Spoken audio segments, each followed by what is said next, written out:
टंडन साहब, बहुत बहुत स्वागत है सर। धन्यवाद जी बिजनेस के लिए समय देने के लिए। लाइफ हाई पर लाइफ हाई बन रहे हैं रोज, ऑलमोस्ट हर हफ्ते। बताएं सर, बुलिश ही रहना है या थोड़ा सावधान होने का वक्त आया है अब?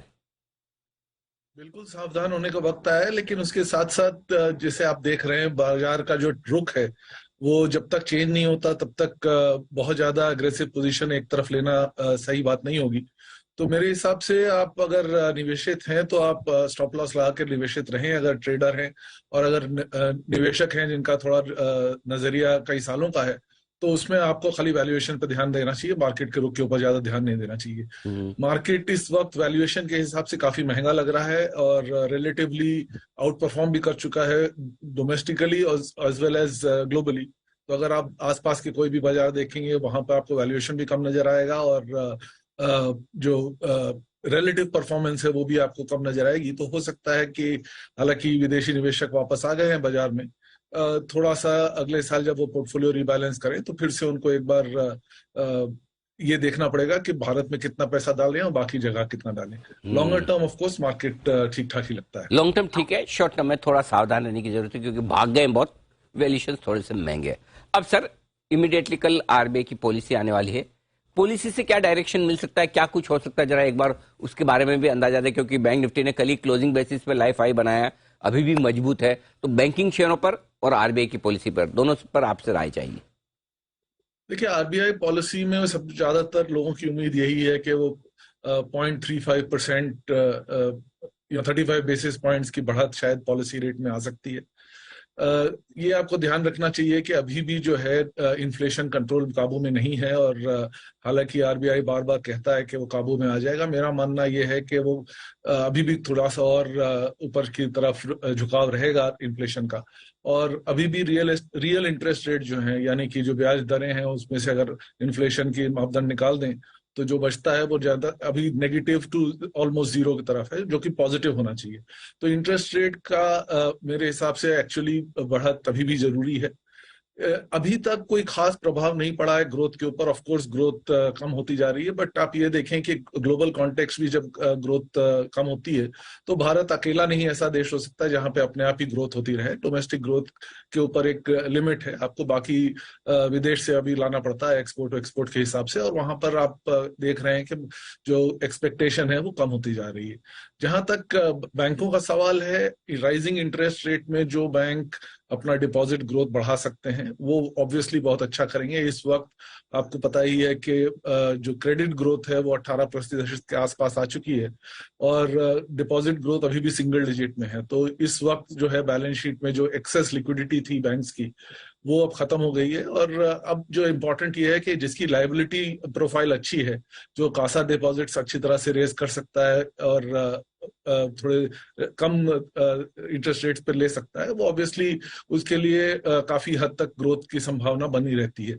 तो इसमें अगर आप देखें तो मेरे हिसाब से हालांकि पीएसयू बैंक अभी भी सस्ते लगते हैं, लेकिन high quality private sector banks जो हैं जिन्होंने बहुत सालों से अपना कासा डिपॉजिट रेशियो बढ़ा के रखा हुआ है और जो कुछ हद तक अभी अंडर परफॉर्म कर रहे हैं बैंकिंग निफ्टीज में, उसके ऊपर मेरा रुझान ज्यादा रहेगा। तो एचडीएफसी ले लें या हालांकि कोटक थोड़ा सा महंगा दिखता है, लेकिन even Kotak, ICICI, axis bank जैसे बैंकों में मेरे हिसाब से कोर पोर्टफोलियो बना रहना चाहिए। ओके। दो सेक्टर सर जो अंतर्राष्ट्रीय बाजारों से ज्यादा प्रभावित हैं, एक आईटी और दूसरा मेटल्स। थोड़ी तेजी दिखी थी पिछले हफ्ते 10 दिन में। जब हम लाइफ हाई पर पहुंचे तो थोड़ा एक्शन पिटे हुए शेयरों में भी नजर आया। क्या व्यू है सर आपका? देखिए, जहां तक मेटल का सवाल है उसमें एक ही कारण से वो बढ़ रहा है, वो ये है कि आप ये समझ रहे हैं कि चाइना में अब जो है रिकवरी का फेज शुरू हो जाएगा।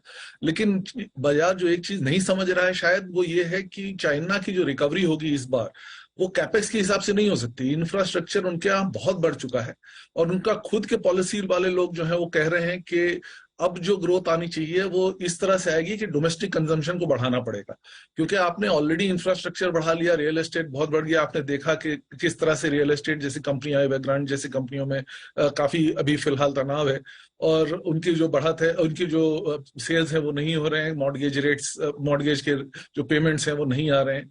तो ओवर इंफ्रास्ट्रक्चर में ओवर कंस्ट्रक्शन हो चुका है ऑलरेडी चाइना।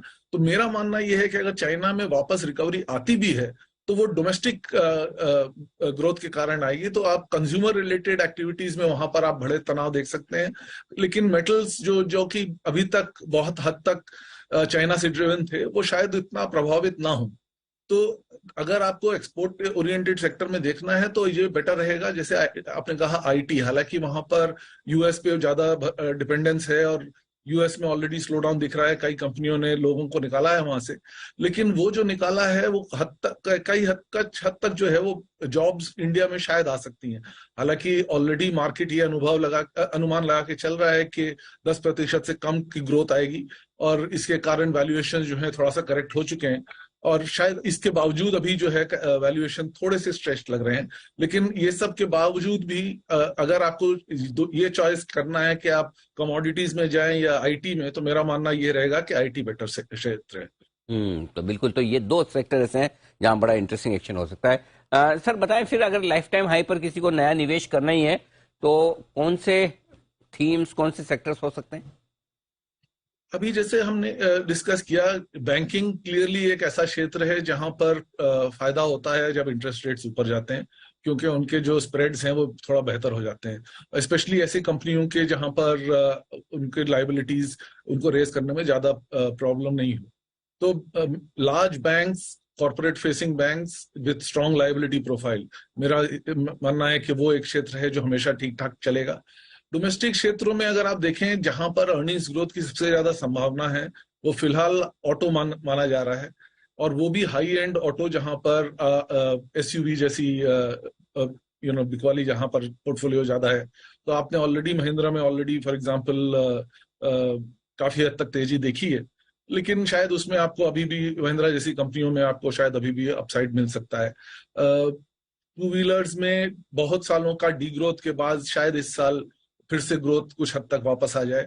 ऑलरेडी फिगर्स जो हैं अभी भी 30% लोअर हैं 2019 के हिसाब से, तो अभी भी वहां पर वापस 2019 जाने के लिए ही काफी हद तक हेडरूम बनता है। तो ऑटो क्षेत्र है, फार्मा है, स्पेशलिटी केमिकल्स है, ये सब क्षेत्र जो हैं जो अभी फिलहाल कई महीनों से कम चले हैं, उनके ऊपर शायद पोर्टफोलियो को फोकस किया जा सकता है। परफेक्ट, तो ये है आपके लिए निवेश के लिहाज से ढेर सारी थीम्स और सेक्टर्स भी। आनंद सर, बहुत बहुत धन्यवाद आपका समय देने के लिए और बाजार से जुड़े सभी मुद्दों पर अपनी राय हमारे दर्शकों के साथ रखने के लिए। छोटे